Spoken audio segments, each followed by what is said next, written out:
ओम नमः शिवाय। मित्रों, मैं आचार्य तेजपाल परम मोक्ष का साधन यूट्यूब चैनल में आप सभी मित्रगणों का स्वागत करता हूं।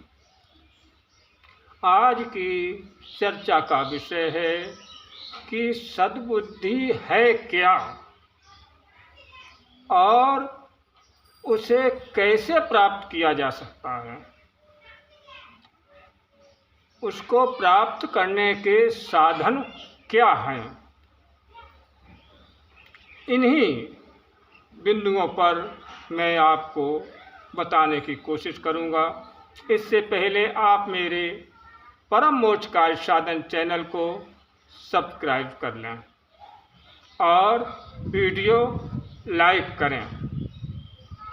अब आते हैं चर्चा पर। मित्रों, बुद्धि तो सहज रूप में सभी मनुष्यों में होती है। किसी को कम, किसी को ज़्यादा। बुद्धि प्राप्त होने से भी अधिक महत्वपूर्ण है सद्बुद्धि प्राप्त होना। इसी सद्बुद्धि के प्राप्त होने पर ही हम पाप का आचरण नहीं कर पाते हैं।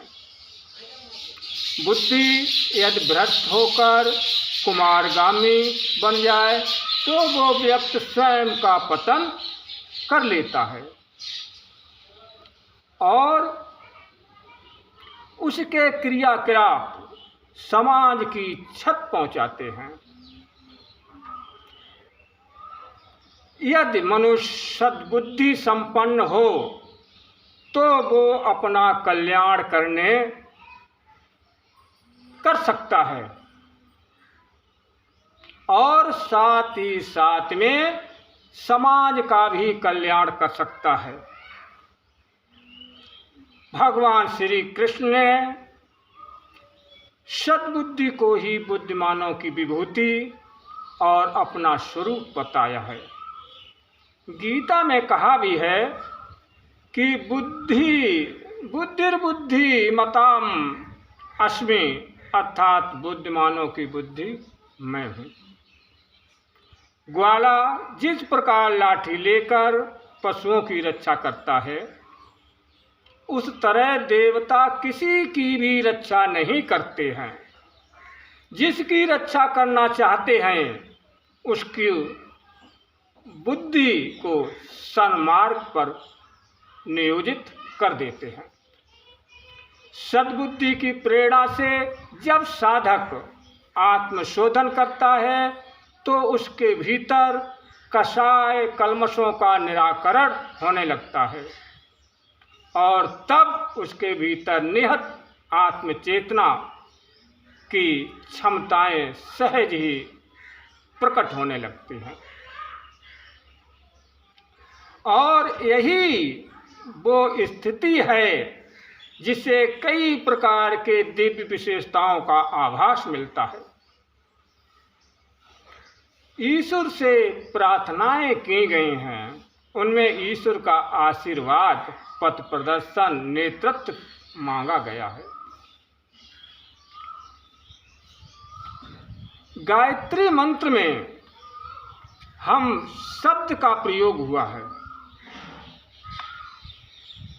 सद्बुद्धि की याचना सीमित मैं के लिए नहीं, विस्तृत हम सबके लिए की गई है, क्योंकि सबकी सद्बुद्धि पर ही अपना कल्याण निश्चित है। व्यक्ति का संकीर्ण स्वार्थ वास्तव में सच्चा स्वार्थ नहीं है। जिसमें सबका स्वार्थ हो, असल में वही अपना स्वार्थ है। इसी तथ्य को ध्यान में रखकर भगवान बुद्ध ने कहा है, जब तक एक भी प्राणी बंधन में है मैं मुक्ति नहीं चाहता हूँ। आत्मा को सबसे अधिक आवश्यकता किस वस्तु की है? वो है सद्बुद्धि। सद्बुद्धि के अभाव में जिस कुबुद्धि से उसका पाला पड़ता है मित्रों, उसे सद्बुद्धि के अभाव में जिस कुबुद्धि से उसका पाला पड़ता है वो उसे पग पग पर कुचलती है। आत्मा हर घड़ी कष्ट पाती है, नर की स्थिति उत्पन्न करती है। धन संपत्ति जमा हो जाने पर इंद्रियां मौजें तो कर सकती हैं, मौजें तो कर सकती हैं, पर ये आत्मा के लिए बोझ सिद्ध होता है। आत्मा छटपटाती है, कराहती है और परमात्मा के सामने गुहार लगाती है कि हे प्रभु सद्बुद्धि दीजिए, जिससे दिव्य जीवन का आनंद प्राप्त हो। सद्बुद्धि का प्राप्त होना इतना बड़ा लाभ है कि जिसकी तुलना में कोई सिद्धि, कोई संपदा नहीं है। अब प्रश्न उठता है कि सद्बुद्धि कैसे प्राप्त हो। इसके जवाब में हम आपको इतना कह सकता हूँ कि सद्बुद्धि अपने ही प्रयत्न से आती है। सद्बुद्धि प्राप्त करने के लिए आपको क्या करना है? सद्बुद्धि प्राप्त करने के लिए आपको संयम, व्रत, उपवास, स्वाध्याय, सत्संग, सेवा, सत्कर्मों का आश्रय तथा ईश्वर से प्रार्थना की आवश्यकता है। प्रार्थना में ऐसी शक्ति होती है जिससे सब कुछ प्राप्त हो सकता है। प्रार्थना सच्चे मन से रोज नियमित समय पर होनी चाहिए। संसार में जितने भी महान पुरुष हुए हैं सभी ने प्रार्थना करके ही सब कुछ हासिल किया है। कहा जाता है, हे प्रभु आनंद दाता ज्ञान हमको दीजिए, अर्थात हे परमात्मा हमारी बुद्धि को सन्मार्ग पर प्रेरित करें।